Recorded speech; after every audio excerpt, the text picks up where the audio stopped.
Bonjour, dans cette vidéo, nous allons voir comment rechercher le centre et le rayon d'un cercle quand son équation est donnée sous forme développée.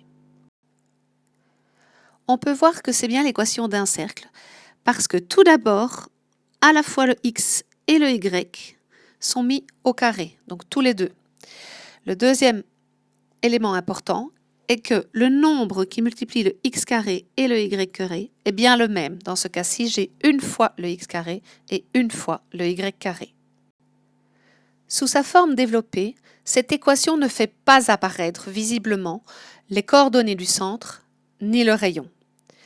Pour pouvoir les faire apparaître, il faut donc que l'on transforme cette équation et qu'on la ramène à une équation de la forme ci-dessous, dans laquelle on voit d'une part apparaître explicitement les coordonnées du centre ainsi que le rayon au carré.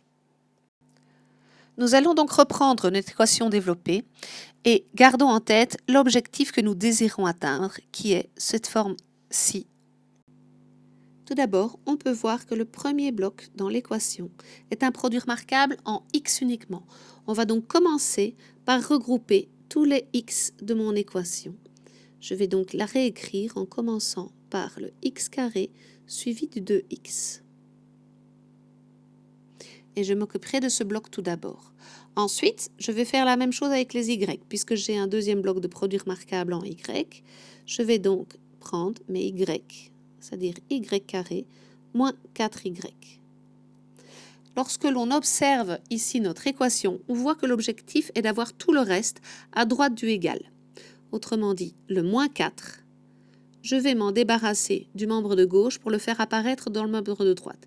Je vais donc rajouter 4 à gauche et à droite. Et il est cette fois-ci totalement mis à droite de mon équation. Occupons-nous des x d'abord.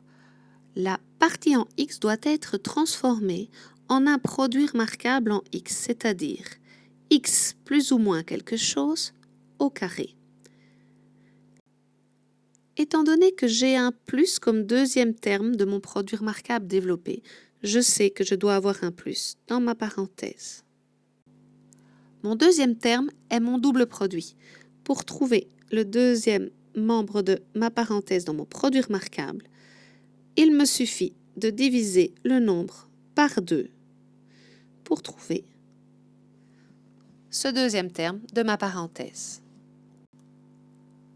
Pour être certaine de ne pas m'être trompée, et je n'ai qu'à redévelopper mon produit remarquable dans l'autre sens et vérifier. J'ai donc x plus 1 au carré. A plus b au carré vaut a carré plus 2ab plus b au carré.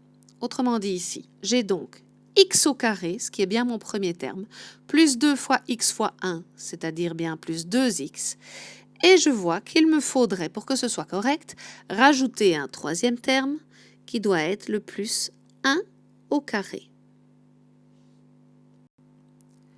Or, le plus 1 au carré n'était pas dans mon équation de base. Je ne peux pas, comme ça, décider de le rajouter et espérer que mon égalité soit toujours vérifiée. Si je rajoute 1 au carré à gauche pour que mon égalité soit toujours vraie, je suis donc obligée de le rajouter aussi à droite.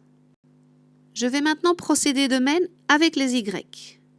Je dois avoir un produit remarquable qui est y plus ou moins quelque chose au carré.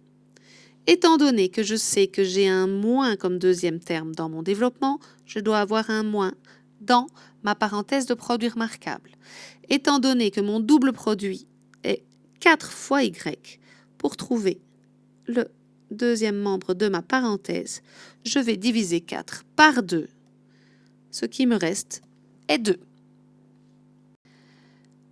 Je vais donc vérifier ce que j'ai obtenu en redéveloppant à l'envers mon produit remarquable. y moins 2, le tout au carré, me donne bien y au carré, moins 2 fois y fois 2, c'est-à-dire moins 4 fois y. Mais, comme pour les x, pour que ce soit correct, je devrais donc rajouter plus 2 au carré. Encore une fois, pour ne pas changer mon égalité, si j'ai rajouté 2 au carré à gauche, je dois rajouter 2 au carré à droite. J'ai donc bien à ce stade transformé les 3 premiers termes en un premier produit remarquable x plus 1 au carré. Les trois termes suivants sont remplacés par mon produit remarquable y-2 au carré. Je peux donc maintenant réécrire la fin de mon égalité. J'ai mon égal. Mon membre de droite, c'était donc 4 plus 1 au carré plus 2 au carré, c'est-à-dire 4 plus 1 plus 4, c'est-à-dire 9. Et voilà mon équation qui commence à ressembler à mon objectif. Pour ne pas se tromper dans les coordonnées du centre, il est important de bien faire apparaître le moins qui doit être dans la formule de la définition du cercle. C'est bien x moins x centre au carré plus y moins y centre au carré. Alors, je vais donc maintenant faire une dernière manipulation et transformer mon x plus 1 en x moins quelque chose pour pouvoir faire apparaître les coordonnées du centre. X plus 1, c'est tout simplement x moins 1. Le deuxième produit remarquable, j'avais déjà y moins 2. Et puis j'ai à droite le 9 qui n'est autre que 3 au carré. Si je veux maintenant résumer, mes coordonnées du centre sont directement lisibles. J'ai donc maintenant moins 1 et 2 qui sont les coordonnées du centre. À droite, attention, ne pas se tromper, c'est bien le rayon au carré qui vaut ceci. Autrement dit, le rayon de mon cercle est égal à 3. Ce procédé est assez pratique car il permet de trouver le deuxième terme de chaque produit remarquable en divisant simplement par 2 le nombre qu'il y a devant le x ou devant le y. Attention, ceci n'est valable que si l'expression de mon équation est bien mise sous la forme x carré plus y carré plus etc. C'est-à-dire je dois avoir un 1 devant le x carré et un 1 devant le y carré. Si l'équation de cercle est écrite sous la forme d'un certain nombre qui multiplie le x carré avec ce nombre qui est différent de 1, comme ici dans l'exemple, nous avons 4 fois x carré et 4 fois y carré. D'accord ? Il faut faire très attention. Trouver le deuxième membre du produit remarquable est plus difficile mathématiquement et on ne peut pas simplement diviser par 2 le 24 ou le moins 4 ici. La manière la plus simple d'agir pour ne pas se tromper, c'est simplement de diviser l'entièreté de l'équation par 4. Étant donné qu'on divise par le même nombre l'entièreté de l'équation, à la fois à gauche et à droite, nous ne changeons pas l'égalité. L'égalité est toujours vérifiée. Donc la première étape, je divise tout par 4. Je reviens à une équation élémentaire dans laquelle j'ai bien une fois x carré plus une fois y carré pour commencer. Et puis je n'ai plus qu'à appliquer la même méthode que celle qui a été décrite dans le transparent précédent.